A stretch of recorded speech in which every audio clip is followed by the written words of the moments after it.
welcome back to the Citizen channel. I hope you're all staying safe and well, and our regular feature on the away programmes where we do a little table and rate them as well. So we're going to do eventually a win, not the greatest, most prolific win, but we're going to do Crystal Palace versus Manchester City today. Great cover there. It's a great cover for one reason, a certain person on it. So we're going to have a look through this today and rate it. Last 2 or 3 programmes I've looked through, not great. And I'm not saying this. We'll have to see with this one as we get through it. Anyway, let's get to it as we have a quick look through Palace versus Manchester City from the 11th of March 2023. The match day programme watch.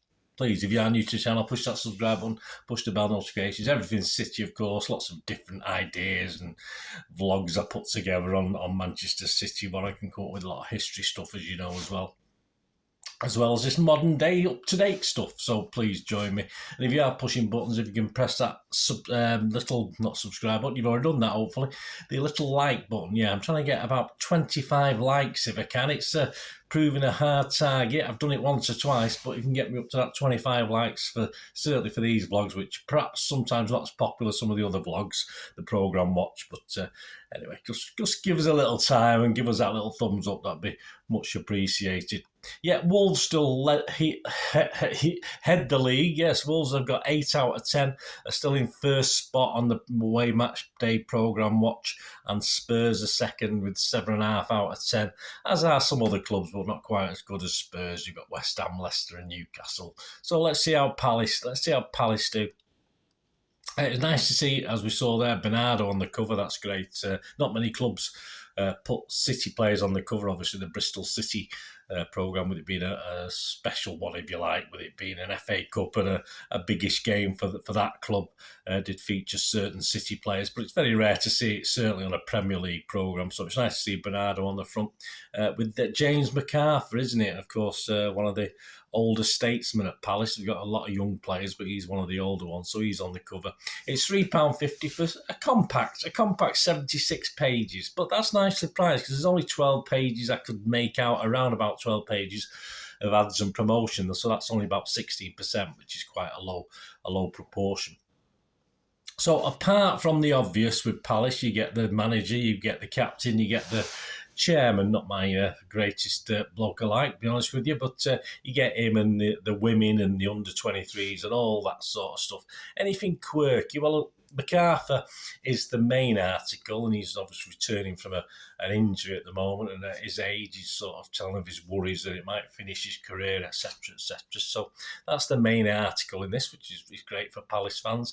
They have a Palace fan sort of celebrity, I think he's classed as. I've never heard of him. Doc Brown. You may have heard of Doc Brown, but he's given his thoughts on his supporting of Palace and what's happening at the moment.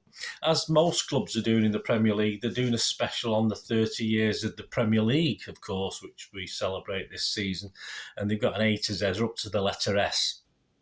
So they've looked at skills and super subs in this article, and a player for Palace in that period that, didn't sort of rung a slight bell, but he should have probably rung a louder bell, because he made over 300 appearances for Palace over 15 years, of course, some in the top division.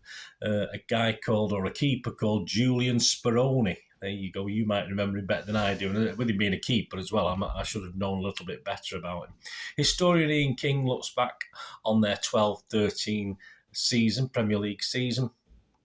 From the archives, a history thing. It's a reprint of a story back in time. So they take a programme, match day programme, as something that was of interest, then a story, and then they actually reprint it from the archives. So they've gone back to 1982, so they've dropped about 41 years. Yes, well, definitely 41 years as I'm recording this, a game versus Wrexham. It's a story of a lack of London Football Awards at the time. I think there's 1 or 2 more now these days, but not so much then. On rotations, quite an interesting one. It looks at players who in themselves may be well known, but not particularly well known for playing for Palace, which is interesting again for Palace. This time it's sadly not that long ago sadly departed as Ray Wilkins, of course, who's better known for his career at other places like Chelsea and United rather than Palace, but of course fondly remembered at Palace, and say only 61 when he passed away, sadly. City-wise, yeah, the 7 pages in the dedicated City section. Nice layout, nicely put together, nice pen pictures and very brief profiles. They look good, look pleasing on the eye, not a lot of information. Pub Talk is a nice couple of pages of interesting facts on City. So if you're a City fan, you probably know them. If you're a Palace fan, you probably wouldn't know them. Things about Troutman, club ground records. Of course, they did say we had the record for the Stoke City game, 84 final. They did claim Tottenham beat it, but it doesn't count. It wasn't their ground, was it? So, we beat 84,000 when we played at Wembley in finals. But so they did have a little section on that. And Malcolm Allison, of course, who had connections with City and Palace. A little bit of fun there in Malcolm Allison as well. If you do get this programme, did maybe smile a little bit at one of the last comments they made, but I'll not ruin it just in case you're going to get the magazine. As far and the thing I like and the thing I rate programmes highly on, of course, is the connections and the history between the two clubs, which I think is for a Palace Manchester City magazine. All right, most of the people who are going to buy this are going to be Palace fans, of course, yeah, but there's going to be City fans buying this as well. So I do like to see a club putting a lot of history in to do with the clubs, but it does let us down a little bit on that score, which is a little bit sad. You've got a stat pack which basically just looks at City and Palace specifics, but more modern day than old. An interesting one was they compared EZE, is he called Ease or Easy? I don't know how they pronounce it. Easy and Grealish with the number 10s. And of course, they were looking at sort of carrying the ball and how well he carried it and dribbling, if you like. And obviously, Easy's pass, his completion rate was about 37. He's done 37 carries as opposed to Grealish's 29. But it doesn't tell us how many games it's over. I mean, Grealish might have done his 29 over about 4 or 5 less games or something like that. But so it's interesting, but not overly in depth as to what it's connected to. Well, that is it. There's no history stuff. I mean, I do remember the Palace one last year. Of course, you can only talk so much about Crystal Palace 11, Manchester City 4 back in the day. But, there isn't, and there's more than that. All right, they're not one of the most prolific teams we've played over time. Of course they're not. We've only played Palace 30-odd occasions at their place. So, but there could be more. There's certainly a lot of player connections and player manager connections that we know about and stuff like that. So a little bit disappointed there's not a little bit more City and Palace stuff in it. And that's it, really. For a Palace fan, as I said, there's some nice little history things there, which is fine. But from a football point of view, from a football fan, from a City fan's point of view, there's not that much. It didn't take me long to get through it. I read a little about Ray Wilkins, which I was interested in, but I wasn't really interested in MacArthur and things like that. So it took me about 10 minutes probably to glance through it and just flick through certain things, and that was it. And as I said, a lot of the City stuff we know about anyway, so that we're not learning anything from that, but just read up on it to make sure they've got the facts right, which isn't always the case, unfortunately. So there you go. But I am going to give it an okay score because I thought they did okay for their own fans, which is part of it. Only a few pages have had some promos, so plenty of content within 70-odd pages, which isn't one of the biggest programmes, but for £3.50, which again for London is fairly cheap.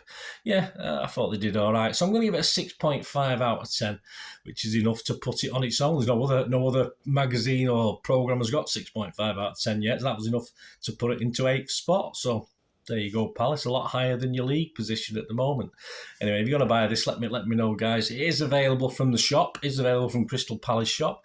So it's face cover value, £3.50 plus £1.50 standard postage, of course. If you want it any quicker, you can pay a lot more, but I wouldn't.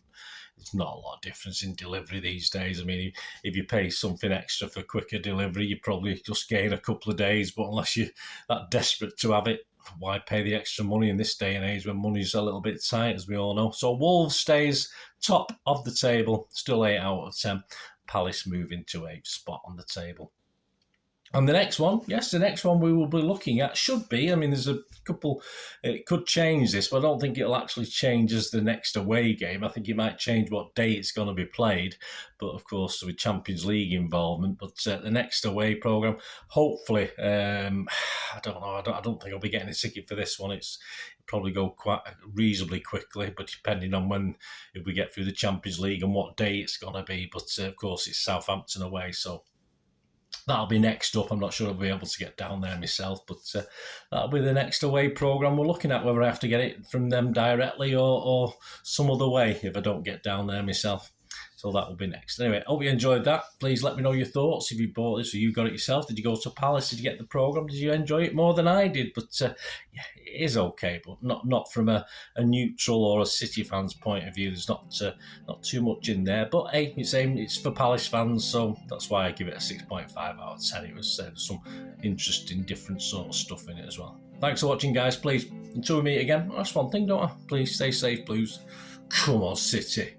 Bye for now.